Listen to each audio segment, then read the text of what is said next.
Voilà. Peut-être Monsieur Pividal. Bien, écoutez, bonjour à toutes et à tous. Moi, je vous remercie pour l'invitation. Je suis très heureux d'être ici pour vous présenter effectivement le CERM de Touraine et puis le travail aussi des agences d'urbanisme. Alors, il y a l'agence d'urbanisme de Tours, mais toutes les agences d'urbanisme sont mobilisées pour accompagner les CERM. Il y a un enjeu effectivement d'articulation entre mobilité et urbanisme si on veut faire du CERM un outil d'aménagement du territoire. Et je crois qu'on l'a bien vu ces derniers jours. Alors, moi je voulais commencer en fait par vous montrer une carte. Alors vous allez peut-être me dire ça n'a rien à voir, mais si, je pense qu'on est au cœur du sujet. Le satellite Landsat est passé au-dessus de la Touraine un jour d'été où il ne faisait pas caniculaire, c'était un jour d'été normal, entre guillemets. Et donc on a pu obtenir les données du satellite Landsat et avoir en fait les températures de surface à l'échelle de l'Indre-et-Loire. Donc sur cette carte, vous voyez qu'il y a une majorité de la population en fait qui est exposée à des températures de surchauffe, des températures qui sont très fortes. Et que le cœur de l'agglomération tourangelle est exposé à des températures qui créent de l'inconfort thermique. Donc je voulais vous montrer cette carte pour commencer, juste parce que le CERM, c'est aussi une question de transition écologique ou d'adaptation en fait, au changement climatique.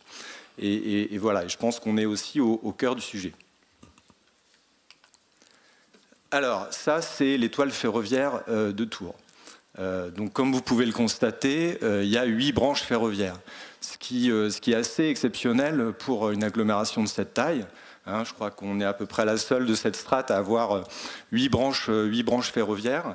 Et bon, j'ai mis une petite photo un peu ancienne aussi de Saint-Pierre-des-Corps, parce que en fait, alors, tout le monde connaît Saint-Pierre-des-Corps, il me semble, non? Voilà, vous êtes tous passés, vous avez tous vu le château d'eau, etc. Donc voilà, c'est tout ça pour dire qu'en fait, le train a structuré le territoire, a structuré l'armature territoriale d'Indre-et-Loire depuis le 19e siècle. Et que finalement, le CERM, c'est une nouvelle pierre dans l'histoire des mobilités à Tours. On voit bien sur cette carte, je pense, ces pétales, ces corridors, et effectivement comment ça a structuré en fait la population d'Indre-et-Loire. Alors ce qu'il faut savoir, et je pense que c'est à mettre en comparaison avec d'autres territoires, c'est qu'en Indre-et-Loire, 85% des habitants sont couverts par le train. 85% des habitants. Et 90% des emplois. Donc on a parlé hier, etc., de cette question des emplois à proximité des gares. En Indre-et-Loire, 90% des emplois sont couverts par le train. Et ça, c'est le fruit effectivement d'une histoire ferroviaire qui est très importante. Donc c'est une étoile ferroviaire à 8 branches, je l'ai déjà dit, et 46 gares. 46 gares sur le territoire, sachant on va créer aussi des nouvelles haltes ferroviaires. Donc il y aura bientôt 47, 48, peut-être 50 gares à l'échelle d'Indre-et-Loire.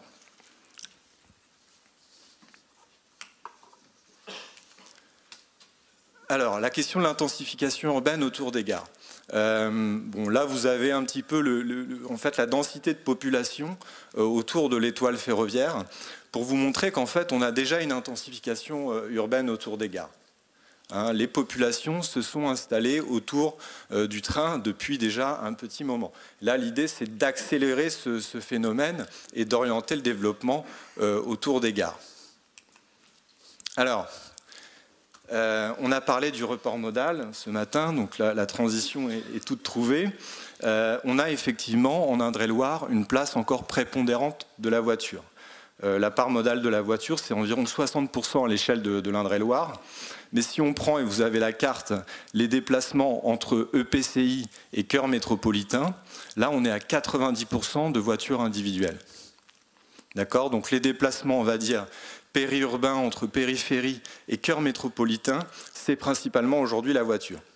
Alors que, comme on l'a dit, on a un très bon niveau d'infrastructure. Mais pour être positif, je pense qu'il faut le tourner comme un potentiel énorme de report modal. D'accord, on a 90% d'utilisation de part modale de la voiture, mais avec les infrastructures qui sont proposées et tout ce qui va être mis en place, un potentiel de report modal très important. Et avec aussi, on le voit déjà, une augmentation, ça a été dit juste avant, hein, une augmentation aussi de la fréquentation des gares, la fréquentation des trains. Donc c'est plus 19% pour les gares, plus 32% pour le TER actuel. Hein. Donc on voit bien qu'on a une fréquentation qui augmente. Alors ça, c'est une petite carte sur la compétitivité train-voiture. Donc là, vous voyez que sur un certain nombre d'axes, en fait, le train est compétitif par rapport à la voiture.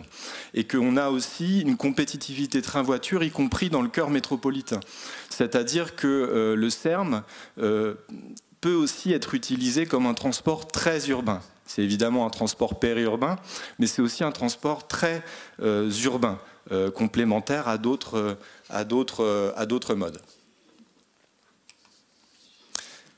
Alors, un point très important, à l'origine du SERM de Touraine, hein, qui est un sujet ancien, l'agence d'urbanisme a travaillé un moment sur ce qu'on a appelé l'étude convergence.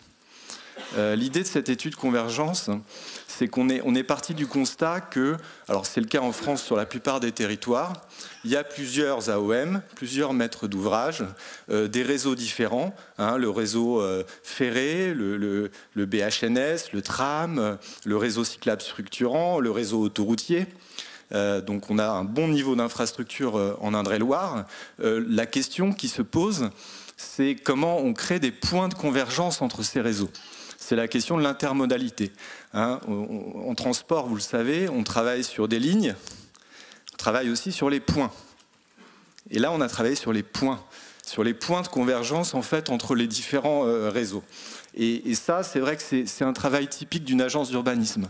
Une agence d'urbanisme, elle est là aussi pour créer une scène de dialogue entre les collectivités, entre les partenaires privés, entre les partenaires publics, et donc d'organiser en fait cet échange. Pourquoi ?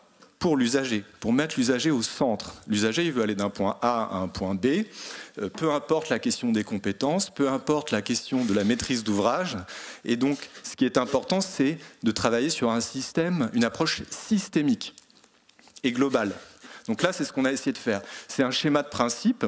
Il n'a pas vocation forcément à être décliné en tant que tel. Mais l'idée, c'était vraiment de travailler sur une approche globalisée en fait, du système de mobilité à l'échelle d'Indre-et-Loire.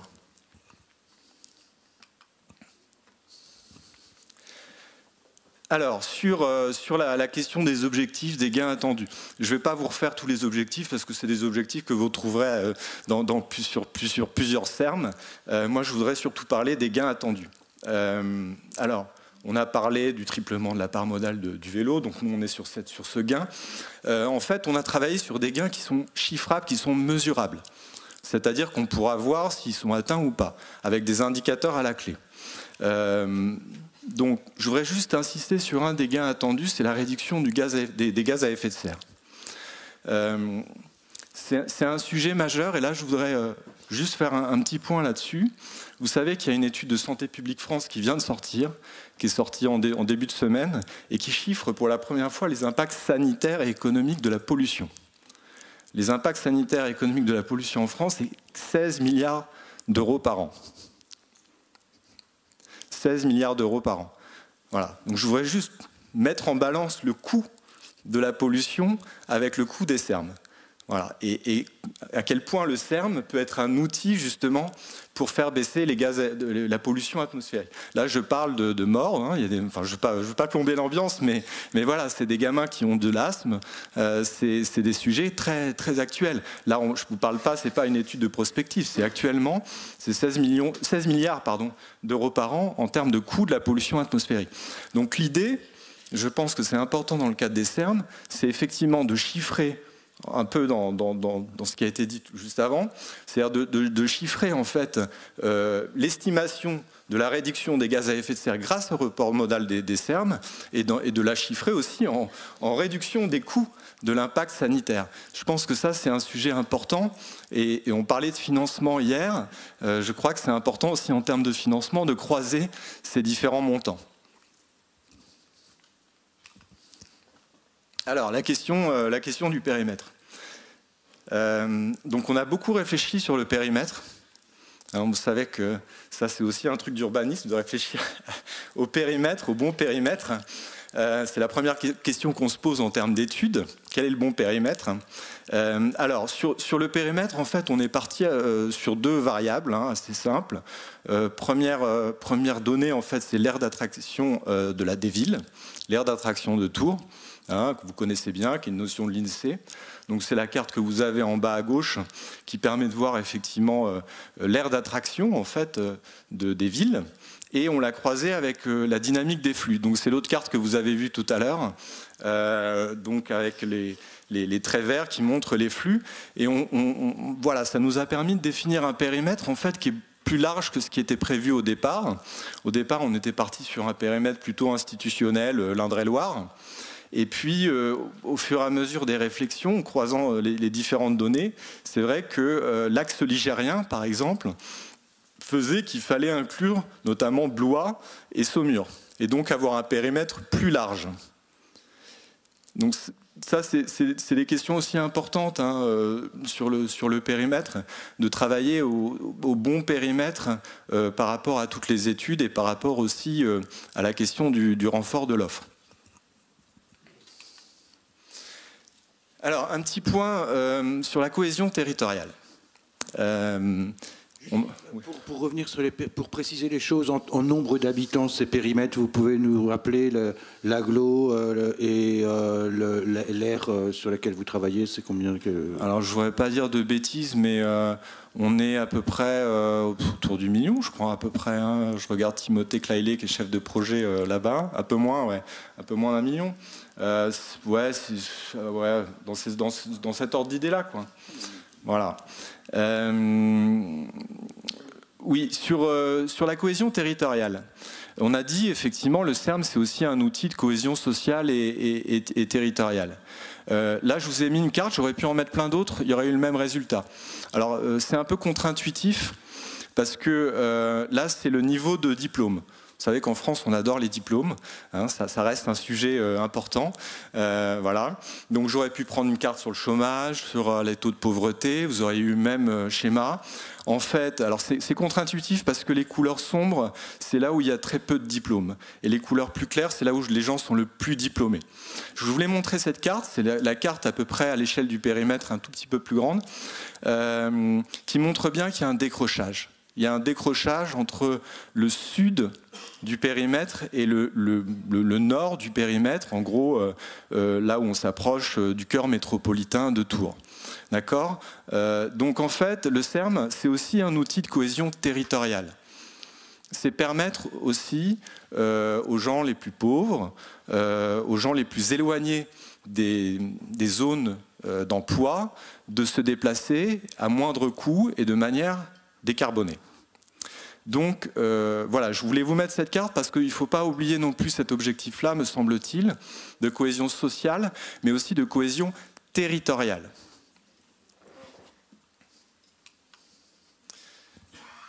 Bon, là je vous ai mis deux petites photos, la gare du 19e siècle, la gare du 21e siècle, voilà. C'est pas le même endroit, on a un peu triché, mais voilà, c'est pour montrer voilà, qu'on s'inscrit dans l'histoire, et je pense que ça, il ne faut pas l'oublier de manière modeste, mais nos prédécesseurs ont travaillé à des réseaux ferrés parfois très très efficaces, et aujourd'hui on est à un moment où effectivement on essaye de poser une pierre supplémentaire sur cette question des mobilités. Et donc voilà, c'est l'idée de créer une nouvelle révolution des mobilités. C'est ça l'enjeu aujourd'hui.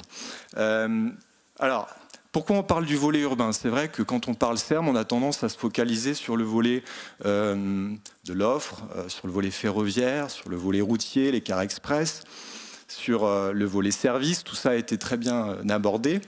Moi, l'idée aujourd'hui, c'est vraiment de vous parler du volet urbain. D'abord parce que c'est une recommandation ministérielle, hein, organiser l'aménagement autour du SERM, hein, c'est voilà, dans la loi. Et il ne faut pas oublier le volet urbain, encore une fois, parce que si on oublie le volet urbain, on aura un bon système de mobilité, mais on n'aura pas eu l'effet de levier sur l'aménagement du territoire. Et ça me semble important. C'est une logique gagnant-gagnant. C'est-à-dire que les aménités urbaines autour des points d'accès au SERM améliorent évidemment la fréquentation du service. On essaye de rendre le train attractif, sexy. Donc il faut effectivement des aménités. Et deuxièmement, l'offre de mobilité, évidemment, renforce l'attractivité des territoires desservis. Donc c'est bien une logique gagnant-gagnant. Un petit point aussi, il faut s'y prendre dès maintenant. C'est pas on fait un beau schéma d'offres, etc. et puis l'urbain, on verra après. C'est dès maintenant, pour une raison simple, c'est que autant les sujets de transport sont des sujets, on l'a dit, au long cours, il faut poser des jalons, ça met du temps, etc. Autant, vous le savez aussi, les projets urbains, ça met énormément de temps. Il y a toute la question de la maîtrise foncière, etc., qui doit être anticipée dès maintenant.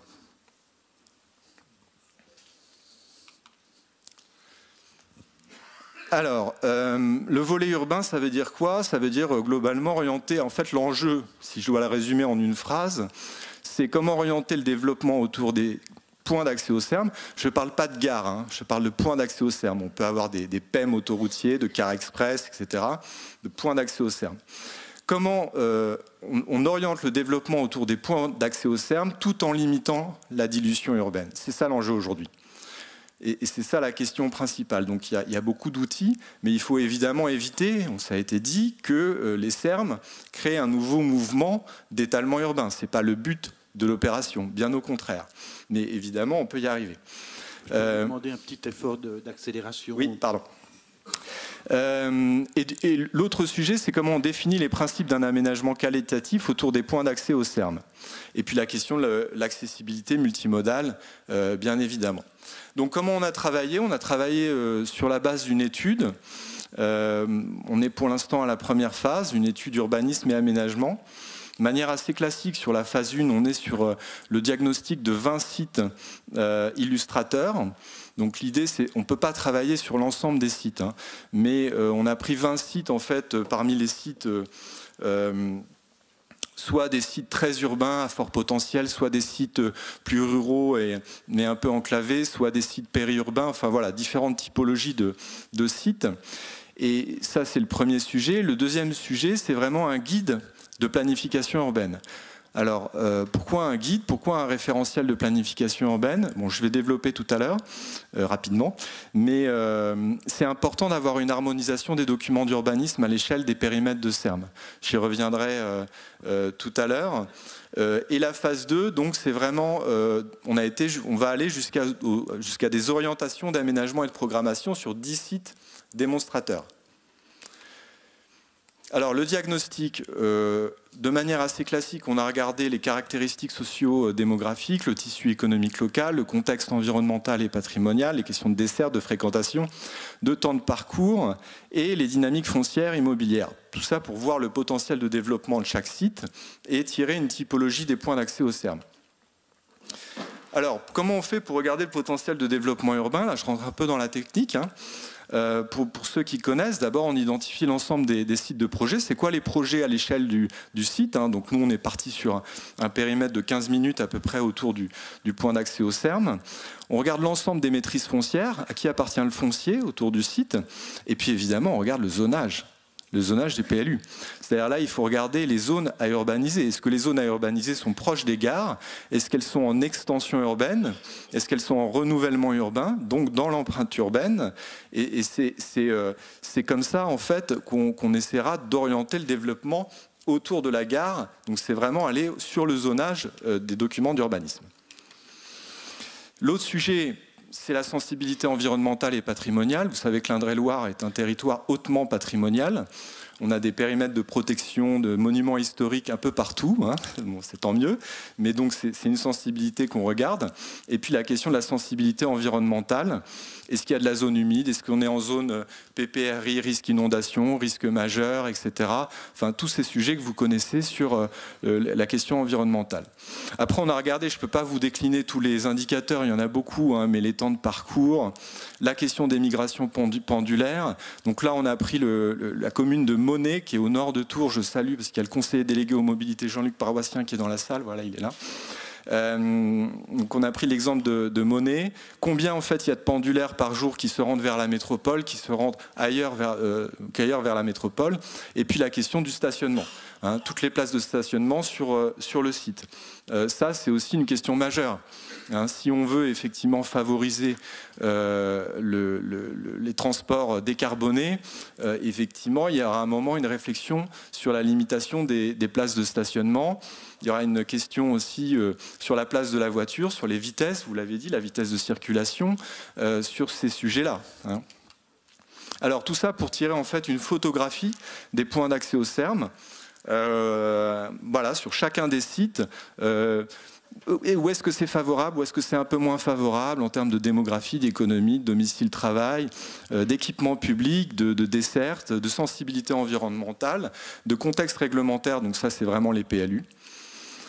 Et puis enfin, on est arrivé donc à une typologie des points d'accès au CERM. Donc vous avez différents types de points d'accès au CERM. Vous avez des sites qui sont très bien desservis et qui ont un fort potentiel de développement. Il y a des zones AU qui sont ouvertes à proximité de la gare, des possibilités de renouvellement urbain, des friches, etc. Vous avez des sites qui sont, ça c'est en haut en vert là, et puis vous avez des sites qui sont bien desservis mais qui sont contraints en termes de développement parce qu'il y a une sensibilité environnementale, parce qu'il y a des protections liées au patrimoine, etc., etc.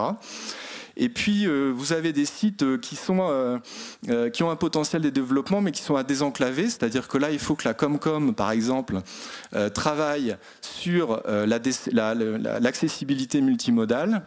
Et puis, vous avez des sites un peu différents. Là, c'est plus des sites qui relient des grosses zones d'activité, par exemple, des grosses zones d'emploi, mais qui ne sont pas forcément très bien reliés au reste de la ville. Donc voilà la typologie qu'on a travaillée. Pourquoi cette typologie? C'est l'idée, c'est vraiment d'accompagner les maires, les élus dans les éléments à mettre en place en fait. Est-ce qu'il faut travailler le développement urbain dans le cadre de leur PLU? Est-ce qu'il faut travailler plutôt l'accessibilité? Enfin voilà, c'est vraiment un guide sur l'action, les priorités d'action sur chacun des sites. Dernière diapositive. Nous on est parti sur une logique d'accompagnement. Pas pour l'instant, pas encore, hein, on verra, sur une logique de contractualisation. Hein, contrat d'axe, pacte urbain, etc., ce que vous trouvez dans beaucoup de territoires. Donc là, c'est plutôt un accompagnement, c'est-à-dire qu'on offre à l'ensemble des communes, des intercommunalités, des territoires couverts par le CERM, un accompagnement en matière de référentiel de planification. Qu'est-ce qu'il faut mettre dans votre PLU intercommunal, dans votre SCOT, pour orienter le développement autour des CERM? C'est quoi les règles de hauteur? C'est quoi les règles de densité? C'est quoi les règles de zonage? Qu'est-ce qu'il faut prévoir comme emplacement réservé? Enfin, tout ce qu'il faut penser dans le PLU, dans le document d'urbanisme et dans le SCOT pour favoriser et tirer dans le même sens, on va dire, et avoir une harmonisation à l'échelle du périmètre en matière de règles d'urbanisme. Ça, c'est très important parce que si, effectivement, on n'a pas une harmonisation de l'ensemble de ces règles à l'échelle du territoire du CERM, on risque de louper le côté aménagement du territoire des CERM. Et puis enfin, l'idée, c'était de travailler sur l'exemple, hein, être incitatif. Donc c'est pour ça qu'on travaille des orientations d'aménagement et de programmation autour de sites laboratoires, de sites démonstrateurs. L'idée, c'est vraiment de faire ce que nous, on appelle dans notre jargon des OAP qui soient qualitatives et qui soient duplicables. C'est-à-dire que les autres territoires sur lesquels on n'a pas pu faire d'OAP puissent s'en servir comme valeur d'exemple et se dire, bah voilà ce que je vais faire aussi autour de ma gare. Et puis la typologie, j'en parlais tout à l'heure, pour vraiment orienter les pistes d'action et accompagner l'ensemble des élus pour que le CERM soit une réussite. Vous avez parlé tout à l'heure de la question, et je finirai là-dessus, de la gouvernance au niveau du CERM de Touraine. Alors, en Touraine, effectivement, le CERM, c'est un projet œcuménique. Ça rassemble toutes les sensibilités politiques. Il y a un vrai consensus, un consensus fort. On l'a vu, on a 8 branches ferroviaires, donc c'est aussi, comment dire, naturel de s'orienter là-dessus en termes de stratégie.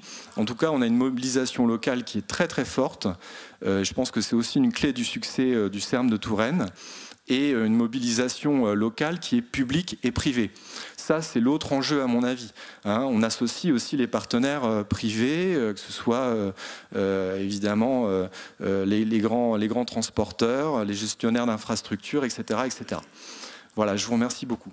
Merci beaucoup.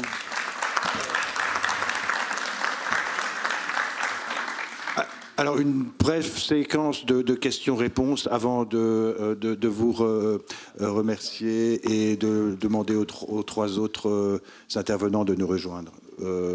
Monsieur Caraco. Oui, ça va être très rapide sur la présentation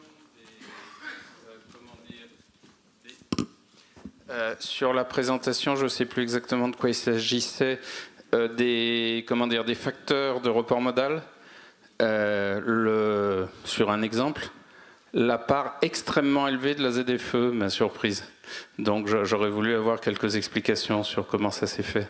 Est-ce que c'est une ZFE très contraignante qui, par exemple, exclut jusqu'au critère 3 ? Enfin voilà. Oui, effectivement. C'est pas moi qui ai réalisé les études, mais effectivement la ZFE est plutôt contraignante. Et ensuite, pour les détails techniques, je pourrais vous revenir vers vous pour entrer dans les détails.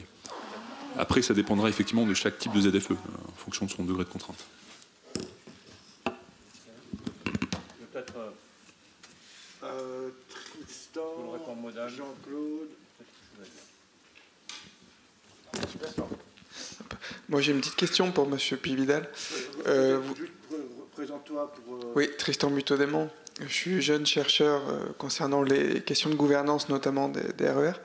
Et vous avez évoqué le fait d'avoir une réflexion ensemble de l'urbanisme et des mobilités. Qu'est-ce que vous pensez d'une idée de gouvernance conjointe de ça sur le secteur de Tours? Je pense notamment au syndicat mixte. Peut-être le fusionner, le faire fonctionner ensemble avec l'agence d'urbanisme. Est-ce que c'est une réflexion que vous avez? Pas du tout. Nous, on est pour. Non. Moi, je pense, très honnêtement, c'est un des facteurs majeurs dont on parle assez peu, mais qui est hyper important, c'est effectivement comment les partenaires travaillent ensemble concrètement, main dans la main, pas chacun dans son couloir de nage, pas en silo. Voilà, ça fonctionne, le CERM, pour moi, c'est un mode projet. Donc c'est effectivement à la fois une équipe projet. Alors nous, à Tours, on se réunit en équipe projet. Dans l'équipe projet resserrée, il y a bien évidemment la région, c'est piloté par la région. Il y a Timothée Claillet qui est là-bas, qui est le chef de projet, la métropole, le syndicat mixte des mobilités et l'agence d'urbanisme. Voilà, on se voit toutes les semaines. Toutes les semaines, mode projet, plateau technique commun, tout ce que vous voulez, etc. Et c'est comme ça que la mayonnaise, elle prend. Ça paraît bête, mais moi je crois au mode collaboratif, et le mode collaboratif il s'installe par la culture du projet. C'est en travaillant ensemble qu'effectivement on apprend à se connaître et à échanger. Si effectivement on gère les sujets de manière d'un côté l'urbanisme, de l'autre côté les mobilités, on loupe le coche. C'est aussi simple que ça. Ensuite, c'est une question de partenariat.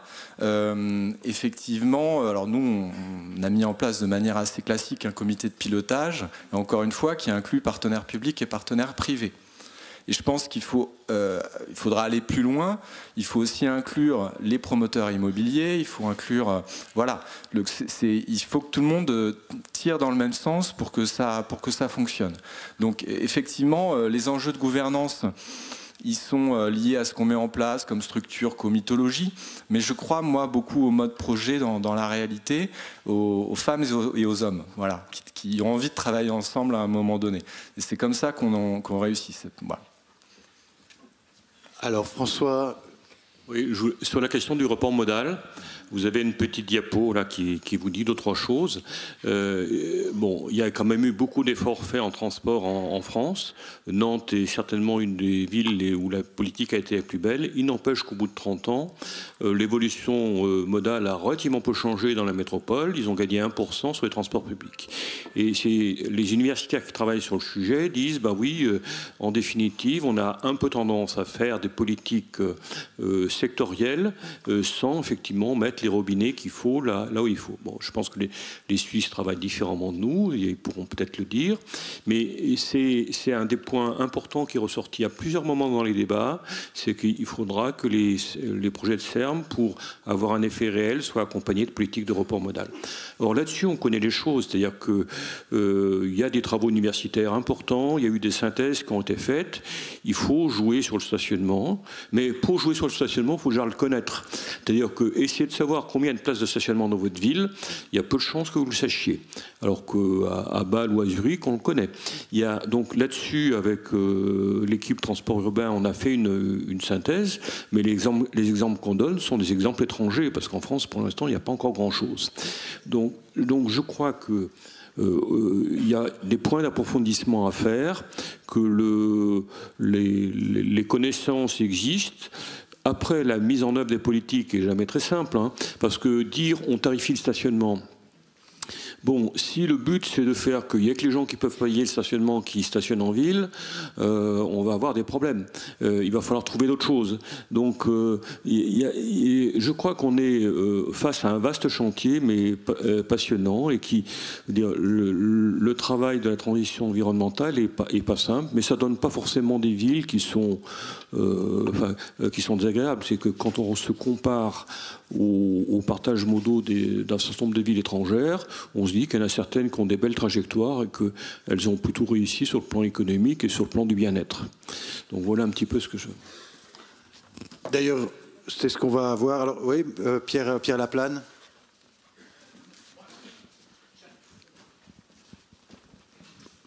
Sur la question du report modal, je pense important de dire... Présentez-vous, Pierre Laplane. Pierre Laplane, je dirige l'agence d'urbanisme de Strasbourg. Simplement pour dire que sur la question du report modal, attention à bien distinguer le report modal comme mesure de la répartition des déplacements entre les différents modes et le report modal kilométrique. Il y a une très grosse différence. Si je prends par exemple le département du Bas-Rhin, 50% des déplacements se font en voiture, 60% des kilomètres. Il est évident que si on raisonne carbone, ça ne veut pas dire du tout la même chose. Et même si on a fait beaucoup de progrès en ville, à Strasbourg notamment, on a 15% de part modale sur l'Eurométropole pour le vélo, mais en réalité, le nombre de kilomètres parcourus par les voitures reste très important. Donc l'impact carbone est assez moindre. Jean-Claude, et après je crois qu'on close cette première séquence. Merci aux intervenants ce matin. Je voudrais faire deux remarques. La première sur la question urbaine. Alors, on comprend bien qu'on a avec les RER, les SERM, des outils sur lesquels on va rabattre les modes de transport. Ce qui est aussi très intéressant de travailler, c'est la question c'est introduire une dimension historique autour de tout cela et l'histoire des morphologies urbaines. Quand on regarde les systèmes RER qui ont réussi, je pense à celui d'Île-de-France, je pense aux nombreux systèmes effectivement en Allemagne, en Suisse, on voit que les infrastructures de transport de volume cadencé sur le long terme structurent le développement urbain autour d'elles. C'est ce qu'on veut faire à Tours.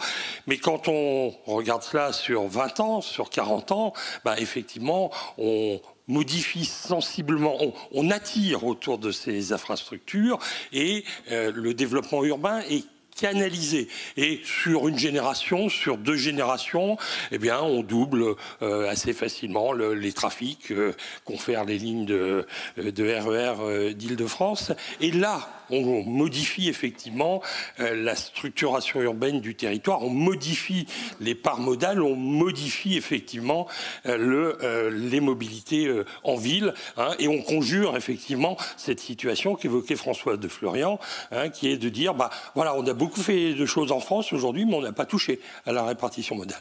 Ça, c'est ma première remarque. Ma deuxième remarque est par rapport effectivement à l'intervention de M. Comte-Bello, hein, ce matin, donc très intéressé par vos calculs détaillés, hein, sur l'impact des RER. Et je vais vous dire très franchement, moi je les découvre, hein, ce matin. Donc je savais qu'ils existaient, j'en étais très curieux. Vous nous avez dit effectivement que vous avez travaillé sur un site.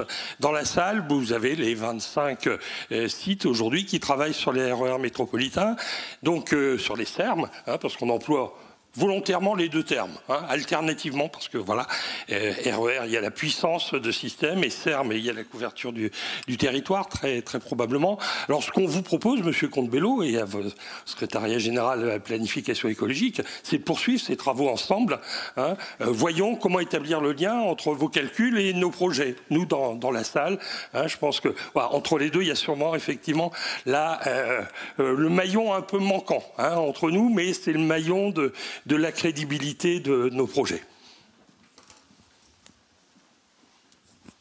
Voilà, donc nous allons approfondir ces questions de l'ingénierie des SERM avec les 3 prochains intervenants. Je vais, comme la table n'est pas extensible, ben, vous inviter à...